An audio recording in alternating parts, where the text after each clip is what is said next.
de endividamento. Para presidir esta mesa, se estiver por aqui, eu convido o auditor fiscal da Receita Federal e vereador de Porto Alegre, Airton Ferronato. Da Receita Estadual, desculpa.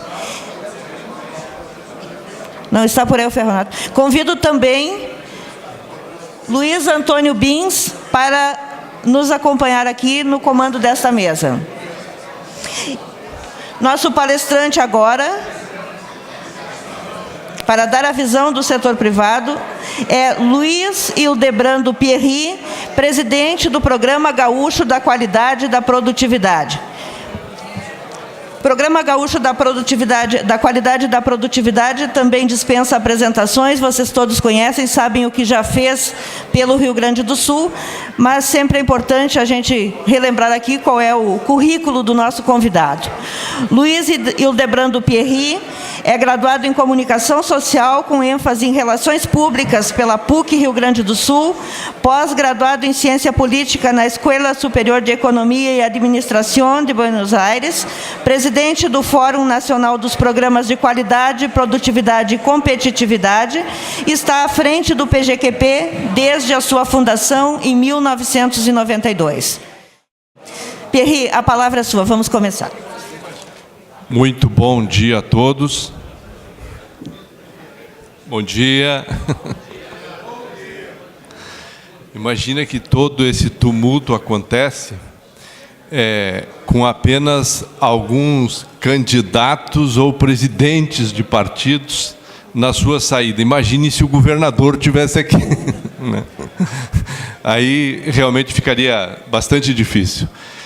Mas, enfim, eu quero, em primeiro lugar, dizer que recebi muito honrado o convite para estar aqui, fazer algumas correções iniciais.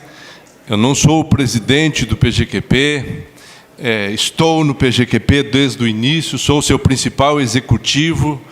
Os meus presidentes são o empresário Ricardo Felizola, como presidente do Conselho Diretor do PGQP, e o empresário Jorge Gerdau e Johan Peter como presidente do Conselho Superior do PGQP. Mas eu também não vim aqui para dar o que se chama uma visão empresarial, né?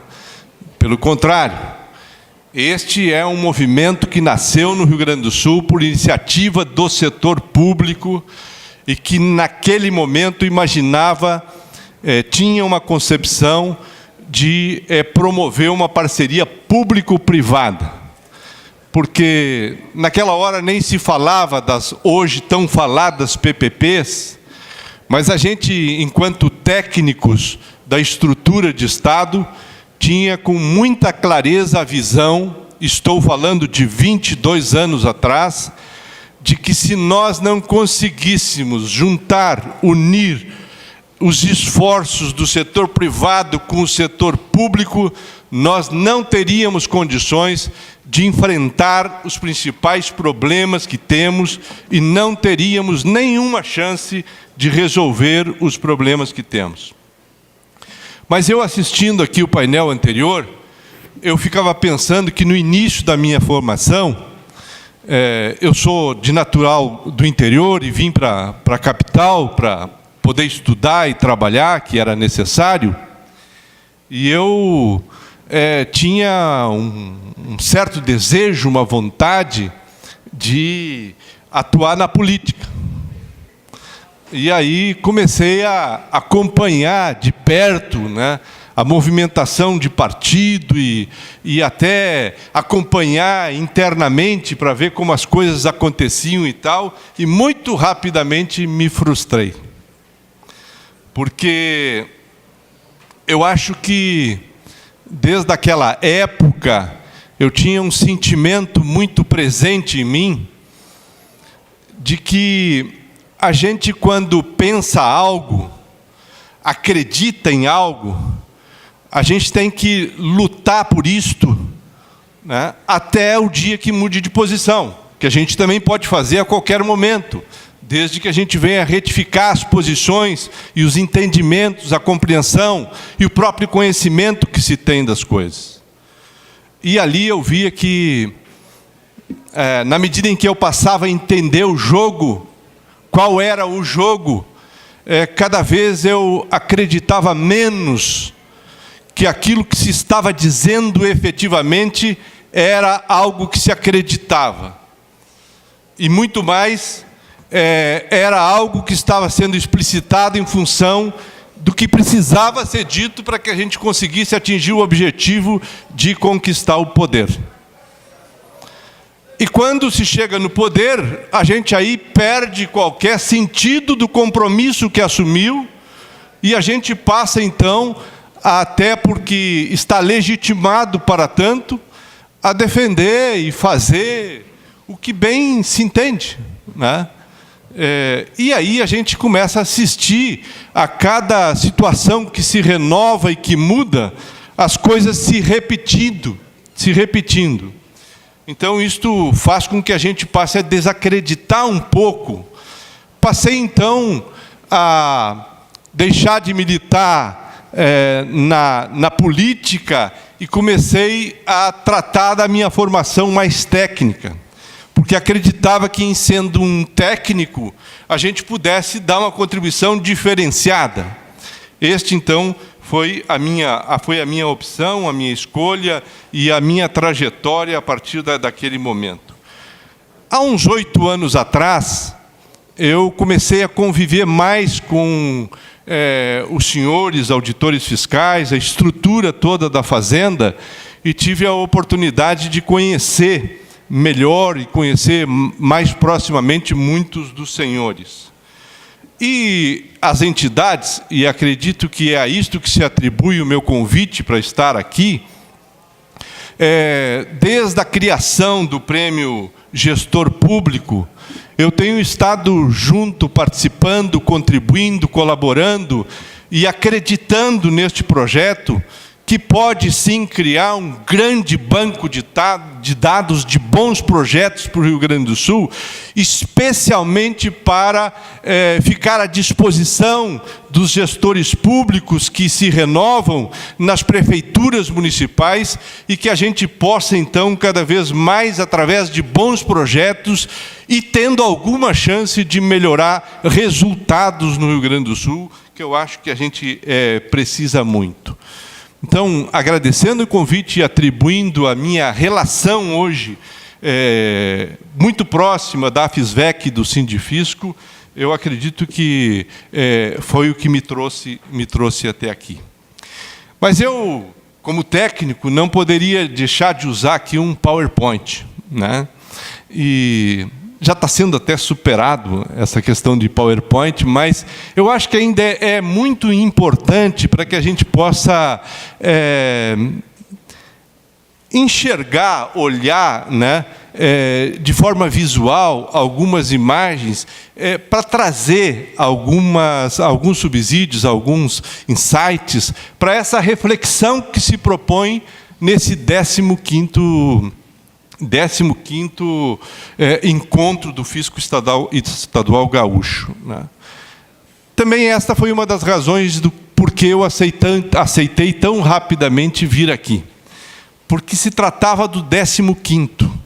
Eu acredito muito quando a gente dá continuidade ao que a gente se propõe a fazer, e é justamente na continuidade, na evolução, que a gente acaba acumulando os bons resultados que fazem a diferença, né? Neste sentido, eu estou me propondo a também aqui deixar uma contribuição para este evento, no sentido do que Rio Grande teremos. Quando eu comecei a preparar, a trabalhar essa questão, me vinha constantemente mais perguntas, né? Se a questão é o Rio Grande que teremos, volta e meia eu me confundia com o Rio Grande que precisamos. Esta sim talvez seja uma abordagem de uma visão mais empresarial, porque o empresário ele tem sim uma atitude mais imediatista, mais o que vamos fazer agora, o que precisamos, né? Mais focada. Agora, a gente também poderia pensar na visão que eu considero que é uma visão mais ampla, mais abrangente, que seria uma abordagem de sociedade, que é o Rio Grande que queremos. Tá? E aí a gente vem para esta proposta de auxiliar para a nossa reflexão de Rio Grande que teremos. Qual é o Rio Grande que teremos? A gente entende que sim, temos consciência que tem muitas variáveis que não estão sobre os nossos controles, portanto, pouco podemos agir sobre elas, quando muito podemos influenciar e tratar alguma forma de organização que nos propicie isto, mas o fato é, né, que esta é uma visão um tanto circunstancial, porque nós vamos ter que estar submetidos a circunstâncias, né, que vão acabar se construindo e acontecendo, muitas delas variáveis que não controlamos. Então, quando eu fui começar a preparar isto, me vêm muitas outras perguntas de pronto, para começar a encaminhar esta análise, né? Afinal, onde está a definição clara da real vocação do Rio Grande do Sul? Se a gente fizer uma pesquisa rápida aqui, nós vamos perceber que nós temos opiniões diferentes, percepções diferentes. Porque as nossas percepções, elas dependem das referências que nós temos, das experiências, né, que nós tivemos durante a nossa trajetória, durante a nossa caminhada. Então, é claro que alguns olham de um jeito a vocação do Rio Grande, outros interpretam de outra maneira, e talvez até outros façam uma leitura ainda mais diferente. Mas quando a gente começa a fazer essas perguntas, surgem outras. Frente a isso, qual é o posicionamento nosso como Estado em relação a isto? Qual é o nosso posicionamento no Rio Grande do Sul com relação à nossa vocação e o nosso desenvolvimento? O que é importante para nós, do que nós não podemos abrir mão? Um outro aspecto que se coloca na sequência disto sabemos com exatidão quais os recursos que são necessários para o nosso desenvolvimento sustentável? Porque quando nós falamos em relação ao nosso desenvolvimento, nós rapidamente tratamos de qualificá-lo.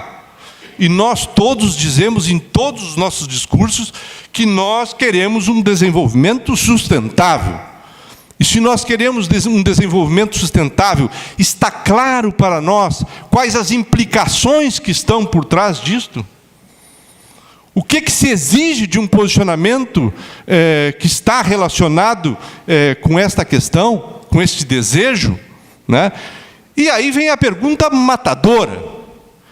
Quais os projetos estratégicos no Rio Grande do Sul que nós temos, que estão nesta direção e relacionados com isto, e que são robustos, e que mobilizam a população, e pelos quais nós podemos dizer assim, temos esperança que vai dar certo, que o Rio Grande vai dar certo. Então, acrescentando aqui aquelas questões que me vieram de pronto, mais essas perguntas para trazer, talvez, algumas questões, né, diferentes. Quando a gente começa a olhar para os outros estados, tentando, inclusive, enxergar, mas quando eu penso nesse estado, o que eu enxergo lá? Né? Aí, quando a gente pensa aqui no Rio de Janeiro, terra do Flamengo, né, enquanto nós ficamos aqui nos dividindo entre Inter e Grêmio, parece que lá eles se concentram, né, e tudo vira Flamengo, né, e aí então eles defendem as coisas e o seu desenvolvimento, os recursos do governo federal, com muito mais facilidade do que nós. Não há dúvida disso, né? Bem, quando a gente pensa no Rio de Janeiro, a gente percebe claramente, Rio de Janeiro é turismo, é porto, é conhecimento. Quando a gente olha para São Paulo, é o centro financeiro, o centro industrial, né? Quando a gente olha para Minas Gerais, é a mineração, né? que vem primeiro para a gente. Quando a gente olha para a Bahia, turismo, agricultura. Quando a gente olha para Pernambuco, turismo, porto, infraestrutura. Santa Catarina, turismo, informática. É claro que não é só isso, mas é o que vem primeiro na nossa mente.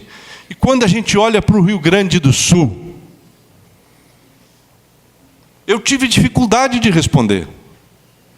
E aí pensei, não, mas nós o agronegócio, nós somos dependentes do agronegócio, tanto é que a nossa economia ela vai bem quando a natureza nos ajuda, ela vai mal, né, quando a natureza falha. Mas e nós? Nós não podemos fazer nada? Bom, então qualquer um de nós pode ser o governador. Até porque eu não acredito que as coisas dependam de um só, né? Por mais brilhante e competente que possa ser, né? Então eu acho que, para mim, fica aqui, nós já fomos o agronegócio número 1 do país, né? Hoje nós estamos perdendo já perdemos essa posição para outros estados, né? Enfim, trazendo isso para dizer o seguinte: nós conhecemos, talvez essa seja a visão de alguém que é técnico, que é mais técnico do que político, né? Políticos todos somos. Nós conhecemos os problemas e até as soluções. Nós estamos cheios de diagnósticos, bons diagnósticos. Cada vez que a gente acha que está em crise, que está em dificuldade, a gente chama uma consultoria daquelas boas, né, com reconhecimento internacional, ela cai aqui, faz o diagnóstico e nos entrega, e nós não sabemos o que fazer com aquilo. Ou pelo menos não criamos as condições para nos unir, nos juntar, identificar o que está sendo apontado e dizer, bem, nos próximos 10 anos, 20 anos, 30 anos, quanto tempo for necessário, nós vamos baixar a cabeça e vamos somar forças, mas nós vamos sair dessa situação, pelo menos em relação a estes pontos aqui que nós estamos achando que são interessantes, que são importantes, que são decisivos, determinantes para o nosso desenvolvimento. Isto é o que não tem acontecido no Rio Grande do Sul. E não é culpa de um ou de outro. É culpa coletiva, é culpa de todos nós. É culpa de todos nós, né? Então, quando eu vejo a discussão, mas o Estado tem que ser forte, o Estado tem que ser enxuto, o Estado... Não se trata disto. Não se trata disto. Isto é uma discussão velha, vencida, né? O que nós temos que realmente identificar é quais são as características de um Estado ideal que nós precisamos, que nós queremos, que nós teremos pelo nosso esforço. Então eu trago alguns fatos e dados que os senhores conhecem muito melhor do que eu. Os senhores têm os dados nos detalhes com relação a estas questões, né? Que é a questão do baixo nível de investimentos que nós temos e que não é de hoje. Dá para a gente olhar quase 30 anos para trás. Este tem sido um problema, uma dificuldade recorrente no Rio Grande do Sul. Nós viemos perdendo posições no cenário nacional, por isto não temos dinheiro, não temos capacidade de investir o que é necessário para resolver os nossos problemas. Entra governo e sai governo e o problema continua lá, do mesmo jeito, piorando. Enfim, isso se deve ao tamanho do custeio. Sim, a gente sabe que o custeio no Rio Grande do Sul é muito alto. Então tem que ter muito mais dinheiro do que, às vezes, outros estados que têm esse problema em menor monta, em menor tamanho, né? O envelhecimento da nossa população, a gente sabe, não é só no setor público, mas a população de um modo geral. Né? Nós estamos passando por essa situação, está em curso, salta aos olhos, né? A ineficácia do gasto público frente a estas situações, né? A elevada carga tributária, renda per capita insuficiente, baixa produtividade, pouco investimento em pesquisa e desenvolvimento, ausência de inovação, enfim, hoje estamos vivendo um consequente processo de desindustrialização decorrente de tudo isto. Bem, eu sei que a Rosane ela é muito rígida no tempo, e eu já vi que eu nem cheguei... Mas, enfim, vou trazer alguns dados aqui só para recordar que estas coisas existem e para sustentar o que eu estou dizendo, né? Já foi falado aqui na mesa das taxas de investimentos e o histórico que tem isso e onde a gente está hoje, né, na relação em outros estados.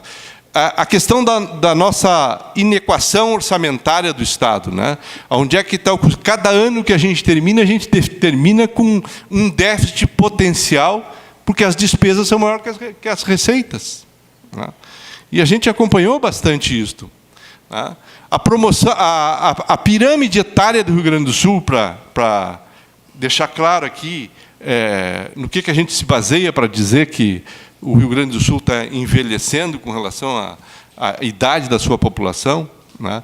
Os dispêndios globais em pesquisa e desenvolvimento, a tendência no mundo todo, né, é de crescerem os investimentos em pesquisa e desenvolvimento, exceto no nosso país. Exceto no nosso país. Né? A questão do saneamento básico, se nós queremos desenvolvimento sustentável, nós queremos qualidade de vida para a nossa população, é isso que estamos perseguindo? A gente pode conviver com uma situação destas, de que a média no Rio Grande do Sul é da ordem de 15%? O nosso desempenho em educação, em 65 países pesquisados, nós ocupamos a posição 58ª, em 65. Bom, é possível nós sermos competitivos, inovadores, termos desenvolvimento sustentável com esta posição? Quando a gente olha aqui a nossa posição no ensino fundamental, a gente chega a ocupar a posição de 11º lugar no ranking dos estados no Brasil. O Rio Grande do Sul já foi primeiro. É possível aceitar isto? A gente se sente bem, a gente vai para casa no fim de cada dia e dorme bem sabendo que isto é assim? Que nós não temos futuro se isto continuar assim e assim por diante. Né?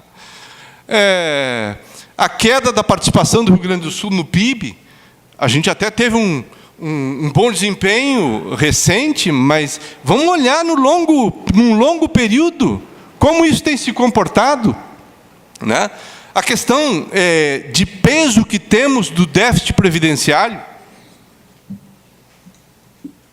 Né? Por isso que é importante a gente olhar para isso num período um pouco mais longo do que o ano passado, o ano retrasado, para a gente poder identificar qual é a tendência, né, com que isso está acontecendo. Eu acho que o desafio que nós temos é, sem dúvida, criar um ciclo virtuoso de prosperidade. É por isso que nós estamos trabalhando tanto nesses temas como qualidade, produtividade, inovação, competitividade, porque a gente sabe que esse é o caminho para gerar a sustentabilidade. E a sustentabilidade pode, sim, né, nos levar para a prosperidade, que é talvez o nosso fim último, que nós realmente olhamos lá na frente e enxergamos. Agora, para que isto aconteça no país, no nosso estado, nós temos que criar um ambiente que favoreça essas coisas. Né? E aí nós temos muitos ativos da inovação, nós dependemos da educação e nós dependemos de uma cultura que mude o nosso comportamento em relação a essas coisas. Né? Nós temos, sim, E quando se trabalha estratégias, se pensa em fazer o seu planejamento, e o Estado tem que ter o seu planejamento e tal, a gente se sente na obrigação, sob pressão, de definir prioridades. Nós temos que fazer escolhas. Não adianta a gente fazer todas as escolhas. A gente vai ter que ter coragem de fazer algumas escolhas. Não muitas. Aquelas das quais a gente pode cuidar. Para as quais a gente possa se dedicar. E que vão ser prioridade mesmo. Portanto, vão ser compromissos, né, que nós estamos assumindo. Então, eu elenquei aí algumas que, para mim, eu imagino que se a gente não trabalhar nestas ou em algumas destas, ou estas combinadas com outras, que a gente possa não ter enxergado, né, mas, enfim, a gente efetivamente tem que... O custo da nossa logística. Esta semana eu ainda olhava um mapa da logística no Brasil. Nós desaparecemos. Nós desaparecemos. Toda a concentração da logística existente, instalada no país, está no sudeste e indo para o centro-oeste do país. A gente não vê nada no mapa no sul do país, e especialmente aqui no Rio Grande do Sul. Isto talvez neste momento seja um dos maiores desafios que nós temos. Um dos maiores desafios que nós temos. Então, para concluir, eu quero dizer que para a gente hoje pensar em planejamento, ter regras claras, pensar em metas, combinar estas coisas e começar a trabalhar em cima de projetos que possam atender essas coisas, a gente tem que olhar no longo prazo. Do ponto de vista de governo, nós temos que ter uma visão clara, nós temos que ter, sim, uma estratégia definida e temos que ter um painel de controle pelo qual nós vamos fazer o acompanhamento para todas essas coisas, né? Não vou me deter aqui a aspectos mais técnicos, de método, né? Mas nós estamos diante de uma mudança que eu diria o seguinte, nós estamos vendo aos nossos olhos surgir a configuração de uma nova sociedade. Uma nova sociedade que ela é muito mais crítica, ela é muito mais ansiosa por participação, ela está conectada o tempo todo. A gente nem tem mais condição de acompanhar todas as coisas que estão acontecendo, só que aí tem uma coisa de bom. Eles querem as mesmas coisas que nós queremos. Eles querem mais qualidade de vida, querem uma vida mais equilibrada, né?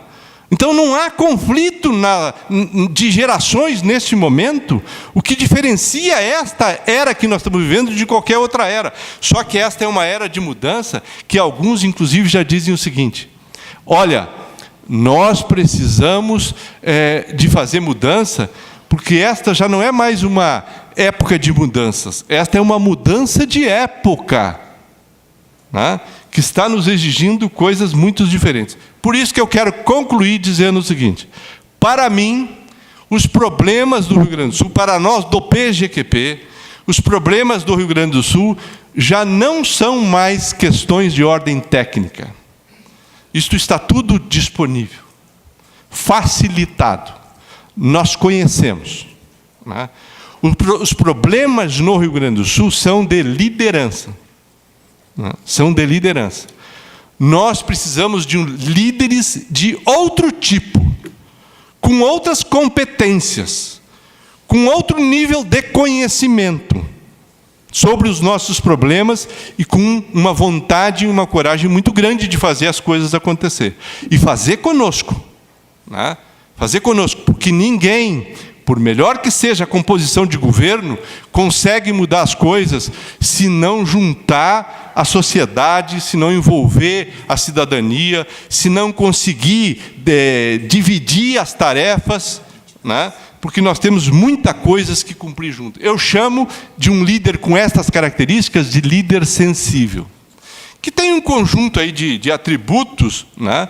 Que tem um conjunto de atributos, mas que tem um comportamento que tem que ter uma visão do que está acontecendo no mundo. Nós vivemos hoje de uma maneira globalizada. Nós não podemos olhar só para o que está acontecendo aqui, para o que nós precisamos fazer. Nós temos que alinhar o que está acontecendo aqui com o que precisamos fazer, com o que está acontecendo no mundo. E temos que nos aproveitar destas coisas. É um líder que saiba e tenha habilidade para fazer alianças, parcerias. Um líder que tenha facilidade de comunicação. Que tenha conhecimentos de gestão, sim. Quanto mais, melhor. Né?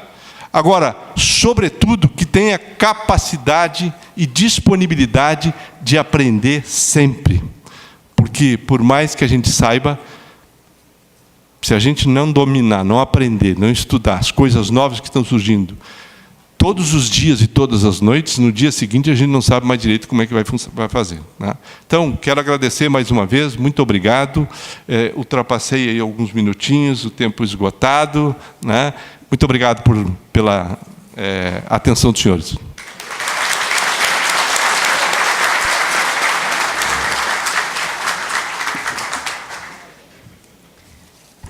Muito obrigada, Pierri. Agora eu convido o nosso auditor fiscal, Luiz Antônio Bins, para fazer a entrega do gauchito ao nosso palestrante. Eu queria inicialmente agradecer ao Luiz Hildebrando Pierri, representante do Programa Gaúcho de Qualidade e Produtividade, pelas palavras com as quais nos brindou aqui no nosso 15º encontro do Fisco Estadual Gaúcho. O PGQP, em especial na pessoa do Pierri, como ele mesmo destacou, que há muito tempo é um parceiro das nossas entidades, desde os primórdios do nosso Prêmio Gestor Público, e que, indiscutivelmente, é uma iniciativa extremamente meritória e que vem nesse contexto e com o ideal de exatamente ajudar a se encontrar soluções que possam levar o nosso estado do Rio Grande do Sul a um patamar de maior desenvolvimento, de melhor qualidade de vida.